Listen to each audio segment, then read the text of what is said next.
S'agissant de l'offre de soins, il est incontestable qu'elle s'est nettement améliorée au cours de l'année 2022. Cet extrait du discours du chef de l'État, prononcé le 31 décembre dernier, fait sursauter de nombreux médecins au Cameroun.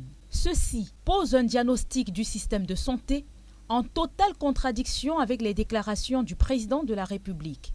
Pour avoir une offre de soins efficiente, il faut la qualité du personnel soignant et il faut un équipement compétitif.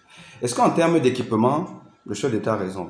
Il n'a pas raison tout simplement parce que les équipements qui sont mis dans les hôpitaux camerounais souffrent de leur manque d'efficacité. Si les soins de santé se sont améliorés au Cameroun, comme le chef de l'État l'a déclaré, qu'est-ce qui peut justifier les multiples cas d'évacuation sanitaire? S'interrogent ces médecins. Ça va faire cette année 23 ans que nous sommes classés parmi les 20 derniers systèmes de santé dans le monde en termes de mauvaises performances. Vous avez un système de santé par exemple qui a encore ce fameux problème d'insolvabilité des patients.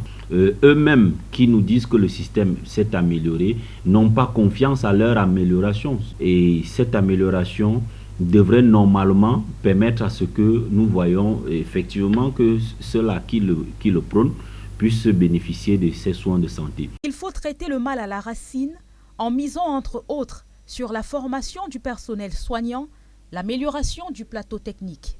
Comment est formé le personnel qui travaille dans les hôpitaux? À l'hôpital général de Douala, par exemple, où on va vous dire qu'on fait la coronarographie à l'hôpital général. La coronarographie, c'est cet examen qui permet de regarder les artères du cœur, savoir s'il y a des artères qui sont bouchées pour les déboucher.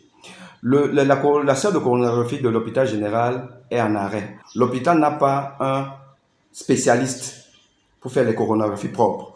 C'est quelqu'un d'externe qui venait de temps en temps. Celui-là a été suffisamment irradié et la salle a été irradiée parce qu'il y a une radioprotection qu'il faut mettre en place dans tout hôpital. Et la radioprotection de l'hôpital n'existe pas. La véritable chose que nous devons faire, c'est de réfléchir comment améliorer notre système de santé au lieu de continuer avec des discours qui nous permettent de dormir sur des défaillances que nous pouvons corriger.